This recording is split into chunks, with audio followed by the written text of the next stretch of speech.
E eu estou aqui, mais uma vez, pedindo licença para entrar na casa do senhor, entrar na casa da senhora, porque está começando o programa Com o Brasil Nordeste. Uma alegria imensa poder entrar na sua casa. Mas por falar em entrar na sua casa, eu quero pedir licença para apresentar a minha amiga Rita Brandão, que é do estado da Bahia, a nossa representante da TV Com o Brasil aqui no estado da Bahia, que vai estar com a gente. Vamos estar de segunda a sexta aqui na Com Brasil Nordeste, trazendo o Boletim Bahia Salvador, trazendo a Bahia que você conhece e mostrando tudo que você ainda não viu. Eu estou muito feliz com essa parceria. A TV Com o Brasil agradece muito a Rita por abrir esse espaço aqui no estado da Bahia. Rita, obrigado. Eu que agradeço demais. Sucesso pra gente. Sucesso. Vamos tocar. Ver a vitória. Obrigado a você. Vamos começar com o nosso giro de notícias, chamando a nossa assistente de mídias sociais, Natânia Mello, que está em Pernambuco. Natânia, é com você. A Prefeitura de Teresina informou que irá seguir o decreto do governo do Piauí e que os eventos poderão ser retomados a partir do dia 8 de setembro na capital. O prefeito Firmino Filho e os representantes do setor se reuniram na tarde desta segunda-feira, 31, para discutir sobre a reabertura dos locais de entretenimento. O presidente da Associação Piauiense das Empresas de Eventos, Tiago Peixoto, disse que o gestor municipal informou aos empresários que, caso a data seja alterada pelo governo do estado, a capital também irá seguir a mudança. Entretanto, a assessoria de comunicação do governo informou que, até o momento, a data segue a mesma.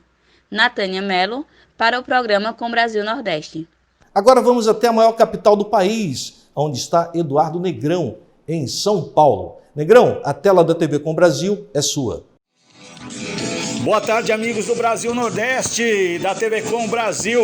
Bomba na região centro-oeste. Bolsonaro concede o primeiro apoio nas eleições 2020.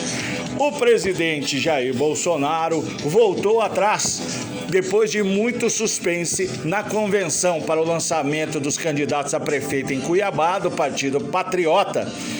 Bolsonaro, num primeiro momento, decidiu adiar a convenção, mas a tenente-coronel Fernanda Rúbia, que é a candidata a prefeito pelo Patriota, conseguiu entrar em contato e já com toda a galera presente, o cenário, o telão armado, ela convenceu o presidente Jair Messias Bolsonaro a recuar na sua intenção de adiar a convenção. Bolsonaro talvez quisesse contemplar outros candidatos conservadores de Cuiabá, como José Medeiros do Podemos, o candidato Reinaldo Moraes do PSC, mas o Bolsonaro ficou sensibilizado. O presidente voltou atrás na sua decisão e acabou participando via Zoom na convenção do Partido Patriota e disse o seguinte: ao longo desse tempo de pandemia, outros candidatos me procuraram. Foi tentada uma composição, mas não deu certo. Então a decisão é de manter a candidatura e a tenente-coronel terá um desafio muito grande. Mas para Deus, tudo é possível. Com essas palavras, Bolsonaro abençoou o primeiro candidato a prefeito, no caso, uma candidata dessas eleições de 2020. Não tem nada de mais apoiar quem se acredita ser um bom candidato. Agradecendo aos nossos parceiros, agradecendo especialmente a você, pedindo que, se você puder, envie um WhatsApp dizendo de qual parte do país que você está assistindo a nossa programação. Nós queremos abraçar você e também a sua cidade. Vamos apresentar a você uma entrevista muito interessante, abrindo as portas aqui no estado da Bahia, o ex-deputado Benito Gama, presidente do PTB aqui no estado da Bahia. Pode rodar. O nosso bate-papo de hoje é com o baiano de Ituaçu, deputado Benito Gama, presidente do PTB aqui no estado da Bahia. Deputado, obrigado por atender o convite da TV Com Brasil. É um prazer ter o senhor aqui. Boa tarde, Sandro. Boa tarde, telespectadores. É um bom prazer ter você aqui com a gente na Bahia, falando para o Brasil num momento tão importante que o meio de comunicação é fundamental nessa crise. Então, o prazer é todo meu estar aqui te recebendo na Bahia como baiano. Você sabe que a Bahia é grande, mas hoje ela está maior porque você está aqui com a gente. Opa, deputado, óbvio, né? orador nato e generoso também. Muito obrigado, deputado.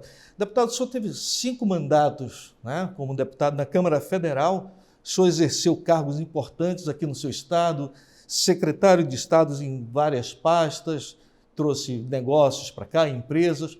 Como que o senhor avalia esse momento político, econômico que o país está vivendo?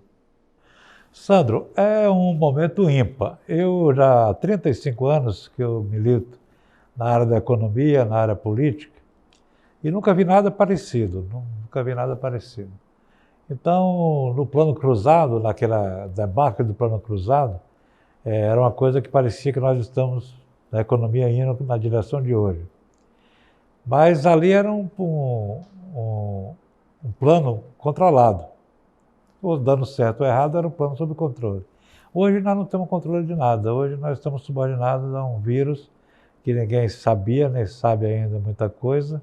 E há 6 meses o mundo todo está de joelho para isso. E aqui na Bahia eu vejo essa retomada da economia com muito cuidado, mas otimista também. Eu penso que aqui no Nordeste como um todo e na Bahia, nós temos alguns projetos estruturantes que precisamos implantar, como foi no passado, recente. Nós tivemos aqui na Bahia alguns grandes projetos estruturantes, como o Polo Petroquímico de Camaçari, o Centro Industrial de Aratu, a própria barragem de Pedra do Cavalo, que abastece de água toda a região metropolitana. Isso foi fundamental na infraestrutura. A vinda da Ford para a Bahia foi uma coisa muito forte. A Ford trouxe para a Bahia, entre empregos diretos e indiretos, 180 mil empregos diretos e indiretos, além de viabilizar a cidade de Salvador como um todo, a expansão da cidade, a expansão de Camaçari, a expansão de Lauro de Freitas, enfim, de Mata de São João. Então foram projetos estruturantes que eu tive o prazer de estar à frente também desses grandes projetos com os governadores de então. E eu vejo que agora é o momento disso, é o momento de captar grandes empresas para a Bahia, para o Nordeste, mas não esquecer nunca o micro e pequeno empresário, porque o micro e pequeno empresário é quem realmente segura o Brasil. É possível, deputado, desculpe interromper o senhor, levar esse modelo bem-sucedido da região oeste da Bahia para outras regiões? Porque quando a gente olha o estado da Bahia, é um contraste muito grande. A gente pega ali Luiz Eduardo Magalhães, aquelas cidades no entorno, uma riqueza evidente, e a gente vai para o outro lado do estado, é seca, é deserto. O que pode ser feito para amenizar a vida desse outro lado do estado da Bahia, deputado? Olha, há 35 anos nós começamos a implementar os projetos no oeste da Bahia, inclusive de energia elétrica, de infraestrutura, e hoje o resultado está lá, sucesso absoluto. No extremo sul também foi assim com a celulose, com o eucalipto e tal, e a região de Teixeira de Freitas, do extremo sul da Bahia, deve muito a esses grandes projetos da Veracel e da Bahia Sul Celulose, os 2 maiores. E um porto também que nós fizemos em Belmonte para transportar a celulose para o Porto de Vitória. Enfim, o que importa nesse momento é trabalhar, sustentar isso que está aí e não combater a seca. A seca não tem que ser combatida, a seca tem que ser convivida com ela. A seca é secular, é do nosso microclima e nós temos que conviver com ela. Essa parte de pequeno e médio produtor rural, a pequeno agronegócio, a agricultura familiar, desde o governo Fernando Henrique, que tem se implantado muito financiamento nessa área. E agora, então, com o atual presidente, o presidente Bolsonaro, o dinheiro da agricultura familiar praticamente que dobrou para a Bahia e para o Nordeste.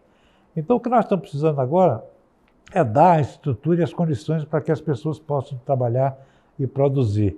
Eu até acho que a reforma tributária é uma coisa importante, mas o brasileiro, pequeno e médio, o micro, ele quer mais o crédito do que deixar de pagar imposto. Ele prefere o dinheiro para produzir e pagar do que não pagar imposto e também nada produzir. Exatamente. Então, essa é a discussão que nós estamos tendo hoje em Brasília, no Congresso Nacional, na Câmara também, desde a Constituinte, que eu fui também constituinte. Esse projeto tributário nosso tem 32 anos, já está vencido, nós precisamos realmente reformular. É um modelo muito regressivo, os pobres pagam mais impostos do que os ricos no Brasil. Enfim, nós temos muita coisa para fazer. Essa parada agora da pandemia, do coronavírus, é que nos deixa realmente um pouco assustados, mas nada que a gente não possa realmente superar. O senhor preside um partido aqui no estado da Bahia, cujo presidente nacional tem se colocado de forma solidária ao presidente da República. O partido, inclusive, tem ajudado o governo, mas aqui o governador do estado, assim como os outros governadores da região Nordeste, são frontalmente contra o governo do presidente da República. O senhor acha que pode haver um melhoramento nesse entendimento? Isso não atrapalha um pouco também o desenvolvimento e a chegada do bem-estar social para os cidadãos da região Nordeste? Olha, o normal, Sandro, é que houvesse esse entendimento. Mas o governador da Bahia, o governador Rui Costa e os governadores do Nordeste, eles fizeram a opção pela contramão. Eles estão na contramão do Brasil, estão na contramão do mundo. Enquanto todo mundo está olhando por uma direção correta que vai ajudar as pessoas, eles estão entrando na situação de atrapalhar as pessoas. Então eu penso que não há, pelo que eu conheço da política do Brasil e aqui da Bahia e do Nordeste, os governadores fizeram a opção errada, fizeram a opção pela contramão da vida, contramão das coisas. Tanto que você não vê nada positivo a não ser cuidar da saúde, que é importantíssimo, com o apoio total do presidente Bolsonaro.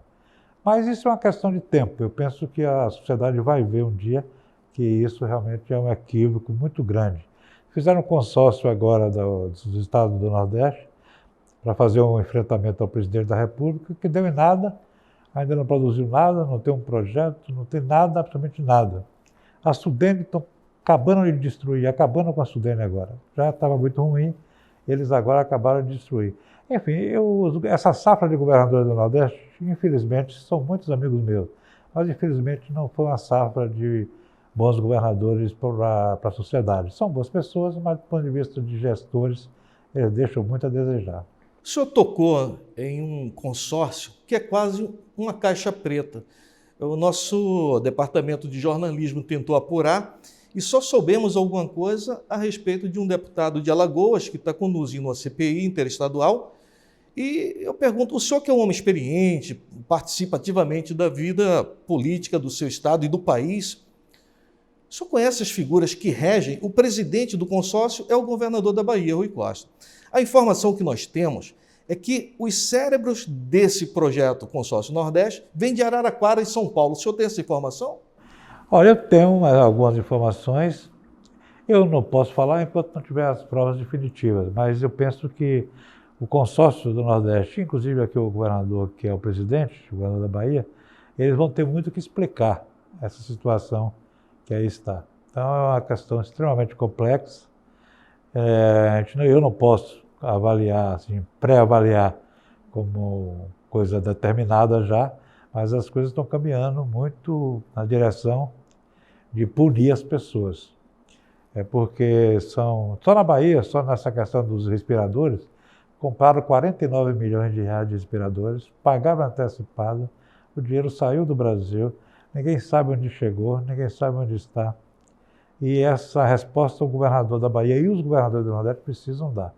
Então isso aí é uma questão que nós todos estamos aguardando. E eu não como político somente, como político também, sobretudo cidadão brasileiro, cidadão da Bahia, eu preciso também de uma resposta, Sandra, sobre isso. Afinal de contas, o dinheiro sai do bolso de todos nós, né, deputado?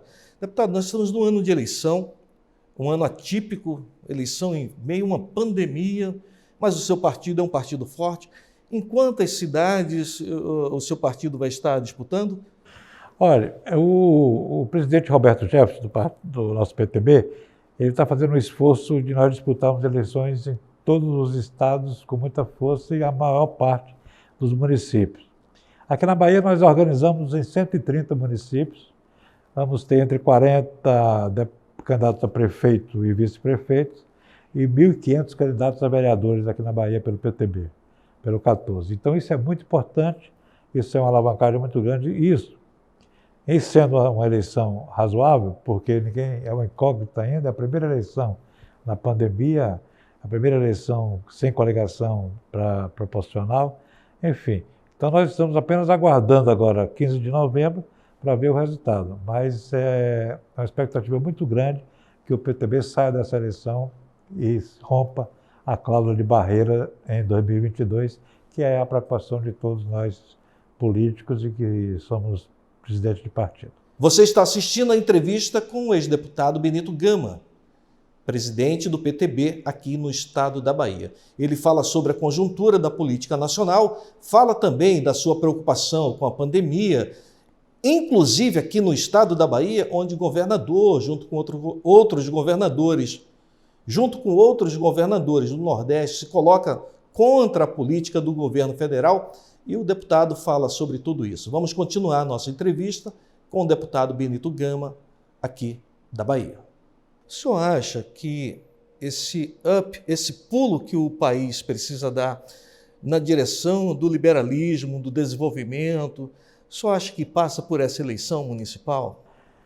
Não necessariamente, Sandro. Eu penso que o liberalismo já é uma questão que o brasileiro já está assimilando bem. Ele sabe que ele tem que viver com o próprio comando do seu destino. O liberalismo dá essa oportunidade. É melhor do que você ficar dependendo de governo, como é hoje na Venezuela, em Cuba, na Coreia do Norte e tal. Isso é uma consciência já mundial de que o liberalismo dosado, sob controle de algumas coisas, que o Estado também não pode sair de tudo. Ele tem que controlar a saúde, a educação, enfim, cuidar das coisas que tem no Brasil e no mundo. A educação no Brasil, por exemplo, tirando a pandemia, que é uma crise gravíssima, a educação agora, o presidente aprovou o Fundeb. Esse Fundeb agora, dentro de 10 anos, o Brasil vai dar um avanço nessa questão de remuneração de professores e qualidade do ensino, desde a creche até o fundamental, até o final do fundamental, vai dar um avanço fantástico. Aí sim, a partir de agora eu comecei a acreditar que o Brasil vai ser um país com educação razoável, indo de razoável para melhor. Mas tem grandes projetos. Por exemplo, o saneamento. No Brasil, 50% dos brasileiros, 100 milhões de brasileiros, vivem em cidades que não têm saneamento básico. Não tem saneamento, não tem água tratada. Agora o presidente aprovou uma lei, um projeto, já foi sancionado. Os partidos de esquerda, inclusive o PT, aqui do Nordeste, os governadores do Nordeste estão pedindo para o Supremo suspender essa lei do saneamento. Quer dizer, você queixa que as pessoas estão pisando na lama, não tem sanitário, não tem banheiro, não tem água encanada, enfim. Agora, na pandemia, uma coisa gravíssima é você ter água para lavar as mãos. Está faltando isso, quer dizer. Nosso país é um país muito desigual. Então, o que precisa realmente é não que o liberalismo vai resolver tudo, mas ele vai realmente caminhar numa direção muito positiva. O senhor é uma liderança importante no país, o senhor já acompanhou vários governos, já passou por vários governos, desde Fernando Henrique e outros que sucederam. Como é que o senhor vê a atuação? O senhor já deu uma pincelada do que o senhor pensa a respeito do governo do presidente Bolsonaro.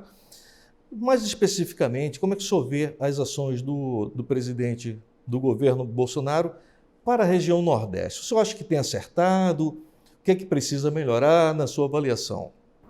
Olha, primeiro é o seguinte, eu acredito no presidente Bolsonaro, porque eu acredito no cidadão, no homem Bolsonaro, porque eu fui colega dele na Câmara durante 20 anos e sentávamos juntos, assim, 3 cadeiras de distância, e nós conversávamos todos os dias, pela manhã nas comissões e à tarde no plenário. Então eu conhecia aquele homem simples, sincero, trabalhador, e aqui um pouco incompreendido às vezes, mas infelizmente a vida é assim, as pessoas não são compreendidas totalmente, mas eu confio muito, não é nem no plano de governo também somente, mas no cidadão que está no comando. Eu lhe confesso que hoje eu daria as costas a Bolsonaro e deixaria que ele trabalhasse para o bem do Brasil, porque pelo que eu conheço ele não é essa pessoa, ele é uma pessoa firme, ele é uma pessoa dura, não vai deixar ninguém roubar no Brasil. Ele, como diz Roberto Jefferson, com muita propriedade, aliás, ele tem falado muito, com muita propriedade, ele ficou na porta do cofre com um fuzil na mão e não deixa ninguém entrar. Não rouba e não deixa ninguém entrar. Essa que é a grande questão no Brasil hoje. Enfim, então eu confio muito no presidente Bolsonaro, eu penso que ele está olhando todas as coisas no Brasil com muito cuidado, ele está olhando o sistema financeiro, para não deixar explorar muitas pessoas. Você vê que as taxas do cheque especial estavam absurdas, agora na Caixa Econômica caiu para 1,9% ao mês e vai continuar caindo. Os grandes bancos realmente vão ter que se reorganizar no Brasil. O Brasil tem pouco banco para o tamanho do Brasil, diferentemente do mundo todo. Então, ele está vendo o agronegócio muito forte, ele aliou-se muito bem com os Estados Unidos na hora certa, é aliado da China, também não é inimigo da China. Na Europa tem essa crise do meio ambiente, que é mais uma crise política com ele, porque a agenda do meio ambiente tem que ser uma agenda mundial, e é uma agenda mundial. Não é agenda de governo, nem de esquerda nem de direita. A agenda do meio ambiente é uma agenda da sociedade mundial.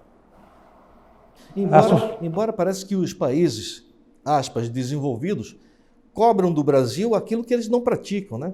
Eles cobram porque a gente tem que preservar os nossos índios, e eu também cobro isso, e trabalho para isso, mas eles mataram todos os índios deles. Os Estados Unidos mataram todos os índios lá no Oeste. Quem de nós não viu o filme? Cortaram todas as árvores. Cortaram árvores, destruíram tudo. A Alemanha hoje, que se fala muito em meio ambiente, é um país que acabou com as florestas, agora que está reflorestando. Eu sou a favor, essa Amazônia tem que ter uma solução, e vai ter a solução. Eu penso que o general Mourão, o vice-presidente, está numa direção muito forte. Eu gosto mais do controle do general Mourão do que do ministro Ricardo Salles, que também é meu amigo. Mas eu prefiro o jeito do general Mourão, que ele é um jeito assim, ele vai combater, tem diálogo, tem isso, mas ele tem início, meio e fim, as coisas que ele pensa. Que ele pensa. Então, eu acho que nós estamos indo na direção do meio ambiente para se enquadrar na agenda mundial. Não há razão para você permitir que põe fogo na Amazônia, que é uma coisa muito pequena, mas a repercussão da imprensa é muito grande. Mas aí você tem que conviver com isso. A imprensa tem que existir, a liberdade de expressão tem que existir, e a imprensa existe para informar as pessoas. Esse é o preço da democracia, né? Deputado, nós estamos chegando ao final do nosso tempo, mas eu quero trazer aqui a fala de um taxista que me trouxe do aeroporto até o hotel. Ele dizia o seguinte: se não fosse esse auxílio do governo federal, já estaria havendo saques em supermercados, porque os pais de família não tinham como comprar comida. O senhor corrobora com isso e o senhor acha que já está na hora de começar a reabrir a economia para que as pessoas possam voltar a defender o seu pão? Olha, eu não tenho dúvida nenhuma que o taxista aí está falando absoluta verdade, e não é a verdade, a realidade que ele passou. E eu me lembro lá em Brasília, quando estava começando a pandemia, discutindo esse auxílio, que a área econômica levou para Bolsonaro para dar R$200, ele foi o primeiro a bater na mesa. R$200 era impossível, não dava, o mundo todo estava isso. Todos os países do mundo deram muito mais na época, quando levaram para ele R$200. Então chegou a 600, que foi o número realmente, que é pouco para quem recebe, mas é muito para um país que é um país ainda com dificuldades. São cerca de 50 bilhões por mês. Mas isso é barato, porque o caro era deixar o povo passando necessidade.